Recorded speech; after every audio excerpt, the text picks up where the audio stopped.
You're listening to the Ask Drone U podcast. You ask, we answer your drone questions. Whether you're here to turn your passion into profit or you simply fly for fun, we're a community of learners and teachers who aspire to achieve greatness. We are Drone U. Hey everyone, and welcome to another fantastic episode of Ask Drone U. I'm your friendly host, Paul.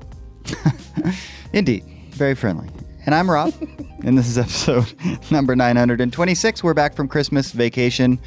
Not like that Christmas vacation, but a good one. Christmas vacation. Yeah. Christmas vacation. So, I'm still technically on Christmas vacation according to my email responder. ooh, just keep that on till March. I probably should, according to how much I check email. I got to get me one of those. But Anyways, I just have one question. Shoot, I don't have a question.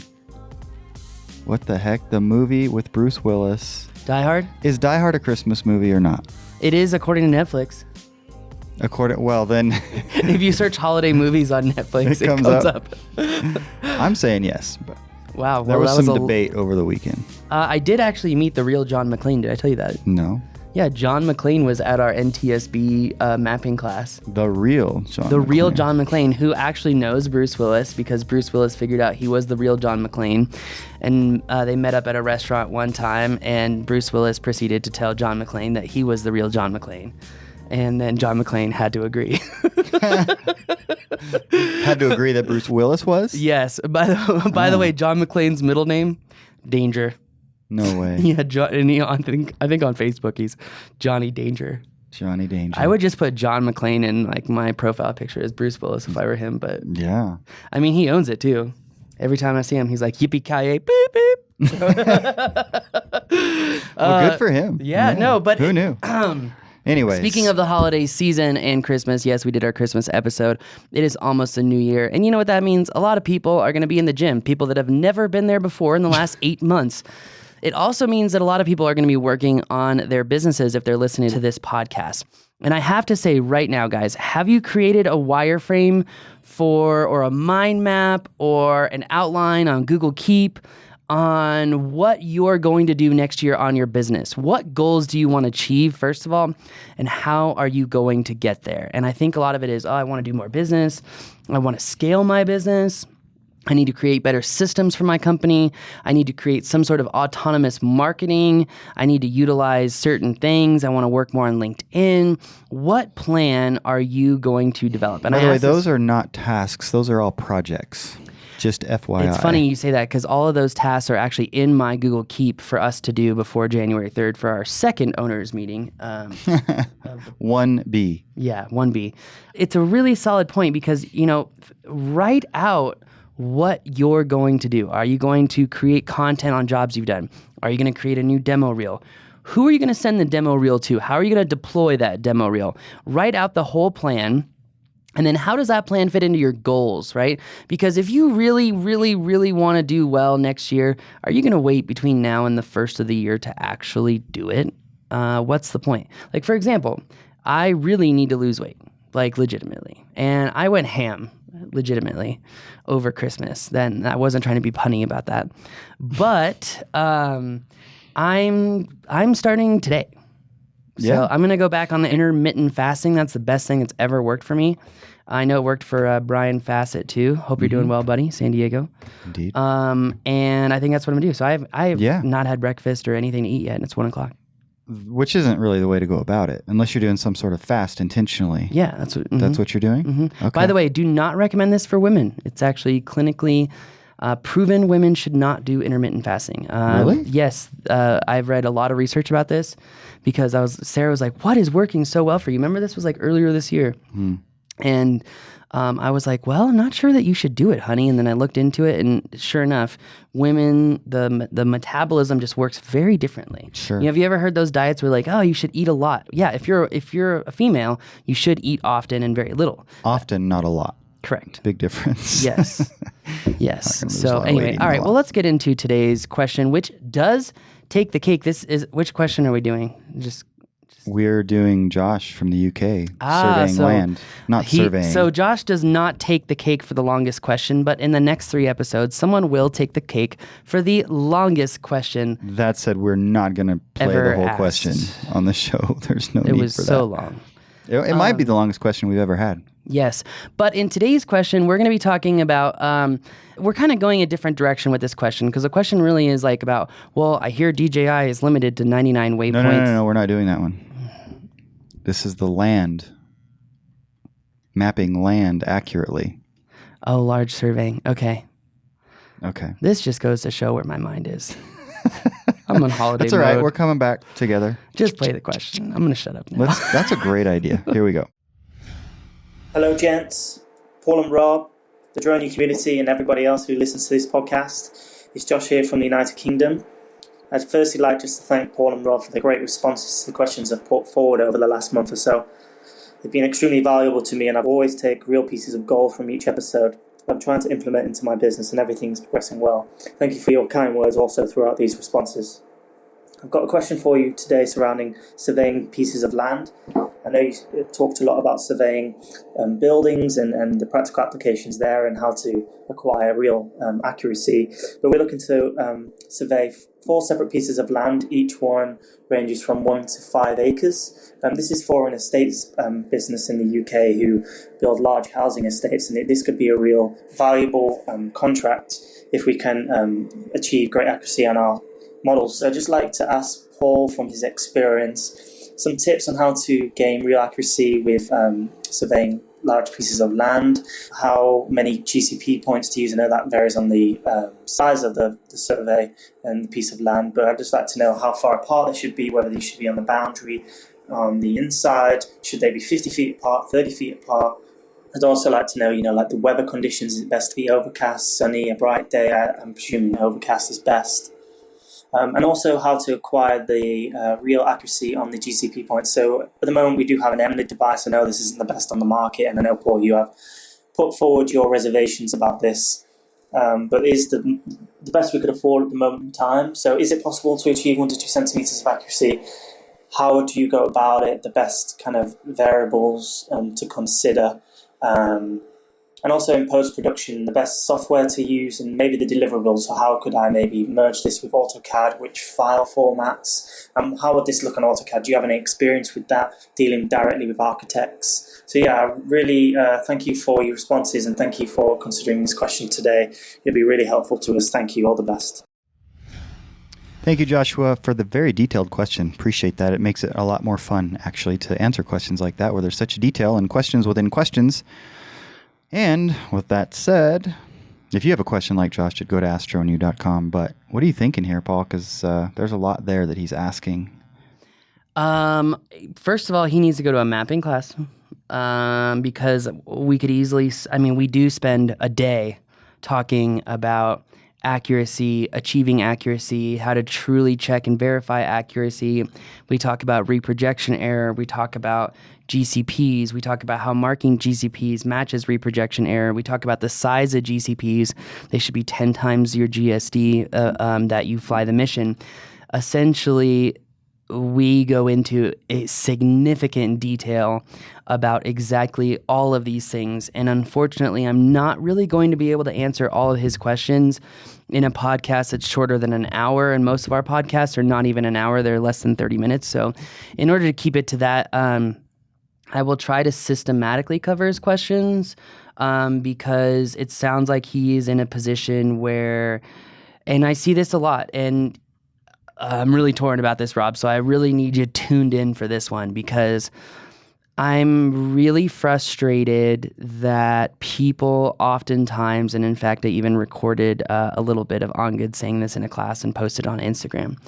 I'm really sick of people going out and saying that they are able to go do these missions. And I'm not saying that this is this guy. This guy could just be calling in, asking for questions just to cross-check what he's learned, and that's fine. But there are people going out there. Or he's just trying to learn in the first place, yeah. True. But there are people going out there who are going after these jobs. They do not know what they're talking about. And I've even had to tell a couple of our instructors, just because you've been to a couple Pix 4D classes and one of our classes, it's very clear that your understanding doesn't go as deep as what you portray to people, and we really want you to be careful about that. Because with a lot of times there are people going out there acquiring jobs they don't know how to do, and then they're running into the Facebook groups and they're asking people how to do these jobs.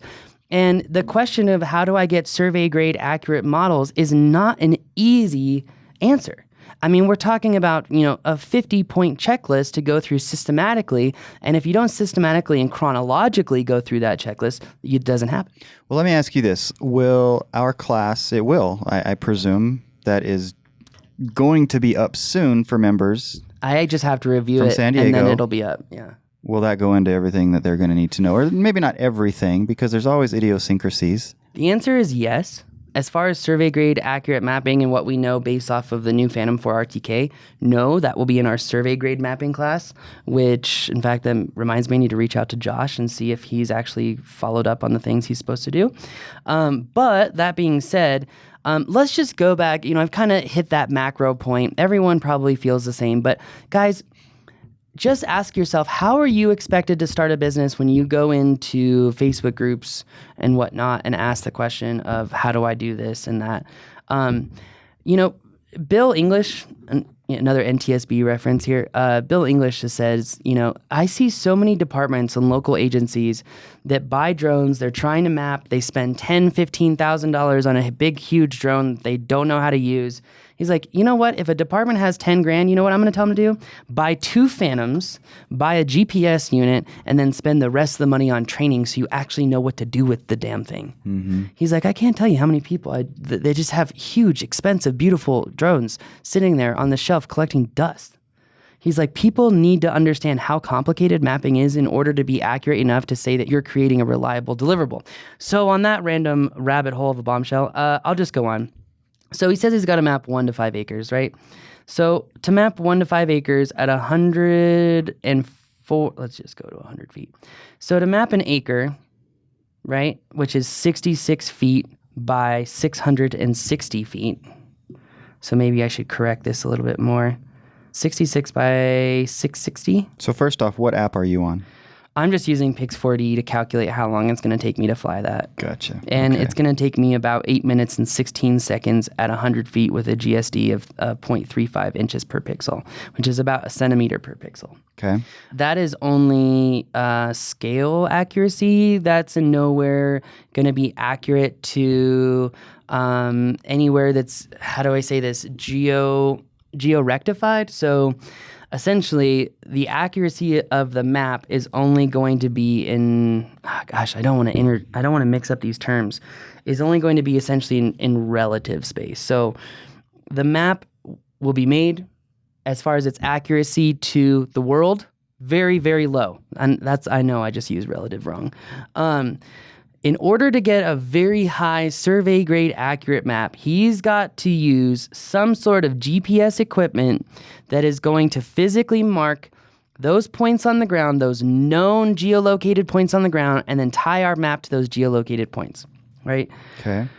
If you try to do this with just your drone, you can be anywhere from 80 to 800, 600, 700 feet off on your map, which is not even close to survey grade. And accurate. he said they do have GPS system. Yes, he said he had the Emlid system. Now, the Emlid system, is it usable to 1 to centimeters? 1 to 2 centimeters, yeah, was what he was hoping 1 to 2 for. centimeters, but on which axes? Josh? So He's not there. typically the most inaccurate axes is the elevation axes, and DJI is like really well known to have horrible error on the elevation accuracy. The Emlid is good if you're connected to the CORS or N-Trip network, but the amount of time that it takes to be able to get that unit to connect to the network and actually work properly, in my experience and what I've seen from other people, is very, very, very unreliable. Okay, but if that's all they have, it can be done. Because that's what he said. He says, I don't know if it can be done. Okay. I cannot sit here and say confidently that he's going to be able to do that. Got it. Because in order to do that, look, you've got to have RTK immediate corrections to your data. Otherwise, it still could be 10, 12, 15 feet off. you know? Gotcha. It also depends on where is he in relation to like the tower for the network. If he's more than 30 miles away from any towered network of N-trip or cores, he's definitely not getting any survey grade accuracy at all, period. With that system? Correct. Okay. If he's within 30 miles, or let's say he's in a valley, right? You have hills, you have a valley, he's in the valley, signal attenuation is going to be awful. He may have a network connection, but it's not very good, okay? There are so many variables to this question. It's not even funny, right? So he really should have a higher grade GPS unit. I really wanted to think for a long time that Emlid was the solution, but after trying, it is just not worth the time. I would just recommend renting a system from somewhere, a Leica system, the GS14, GS16, Trimble's G7X. That's what Bill uses. You can get those actually pretty cheap, I found out. But you really want some sort of rover from Trimble or Topcon or Leica to give you that RTK result. Could you use Aeropoints? Yes, but that's technically PPK because you're post-processing the data. He could also use a Phantom 4 Pro RTK, and if he had an RTK stream enabled and he was close enough to the network, he wouldn't need any GCPs.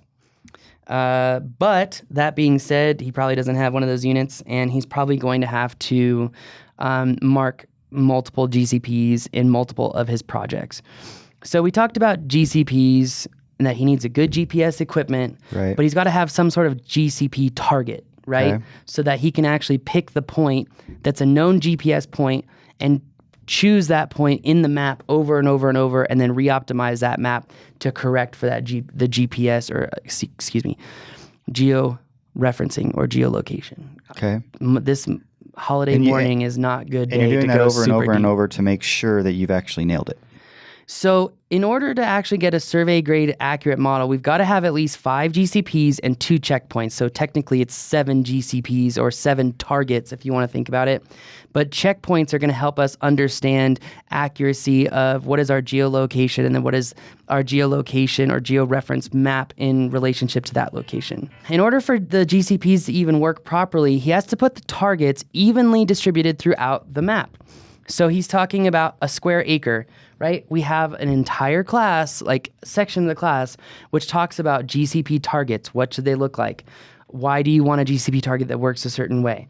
Our DroneU landing pads, which we need to remember to put the link in. Our DroneU landing pads are made a very specific way, very highly contrasting, discernible center that's 10 times GSD, so the size is right, so that you can zoom in, and mark all of your GCPs in your map to correctly geo-reference your map. Now, here's the thing, guys. If you don't mark 8 to 12 images on your GCP targets and you're not marking the same exact point every single time, you're going to get what's called reprojection error. Reprojection error is essentially going to say, well, this is how accurate your GCP is in relationship to your map.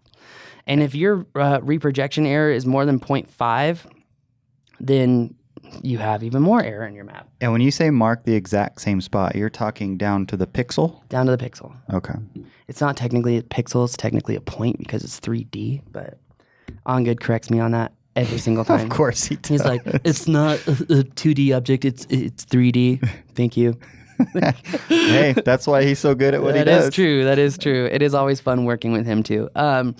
It's funny. I could just sit here and like if OnGood were next to me, I can just think about everything that would be said like pre-show, like this guy needs to go to our class. I'm not going to sit here for an hour and explain things that take 3 hours to explain.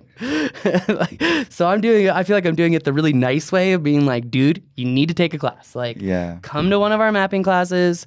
Maybe we should do a mapping class in England. I mean, clearly they can't catch drone pilots over there anyway. Oh gosh. Ouch. Let's do it. Our online class will go over all this as well. GCPs should be evenly distributed, typically in a square, and then one in the middle of the square. You don't want more than 500 feet between each GCP, and that goes for checkpoints as well. And the only way to truly see how accurate your model is by exporting it into something like QGIS or ArcGIS and seeing essentially the error there. Okay. That's really the true way. This guy's question, though, Rob, it's really hard for me to explain the the amount of systems that go into creating a survey grade map, the fact that, yeah, you need an overcast day, but you can't always choose that. So what do? Well, there are solutions that we go over it in the class. Okay. On top of that, you need GCPs. But what does evenly distributed look like? All right, well, we go over that. And 1 acre versus 5 acres. Exactly. And how many should you add therein? And how far should they be? And what elevation changes should they be? We go over all that as well. All of these things matter, okay? Everything matters. How should you actually mark the GCP targets inside of Pix4D? Oh, we go over that as well. We also go over how to do it in, the circular way to minimize ellipsoid error. I mean, dude, there's so much that goes into this. It's not a simple answer. Yeah. I would say that the likelihood of him getting a survey grade accurate map with the equipment that he's currently using is very low. Okay. Yeah, no, that... Is it possible? I'm not really sure. You've not done it? No. All right. Now, have I done it with different equipment? Yes. Sure. Many times over and over and over again. Yeah, well, certainly the emphasis is on the equipment that he has based on his question, so that makes a lot of sense. But no, I mean, that's why he's asking, right? True. That's why he's asking. True. So, cool. But I mean, also it goes to show the value of the Phantom 4 Pro RTK because, as our card is getting empty, so we're going to have to finish this up quick. Reminds me, we just got an offer to buy a used Leica Rover, $17,000. Phantom 4 Pro RTK with the base station, $7,500. Now, I don't know how many networks it connects to.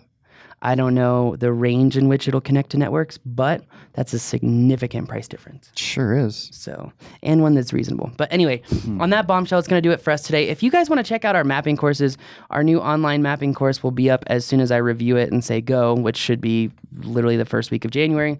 In addition to that, which by the way, will replace all of the classes with Doug that did not go very deep.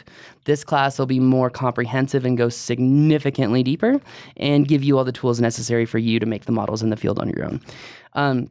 That being said, also survey grade mapping will be coming out soon, which will encompass the Phantom 4 Pro RTK. In addition to that, we have a couple other mapping additions and addendums coming out on top of that. So make sure to check that out and go to thedroneu.com or droneu.education. Make sure to become a member today and you will have access to all those classes because you're grandfathered in. That's going to do it for us today. My name is Paul. My name is Rob. This is Ask Drone U.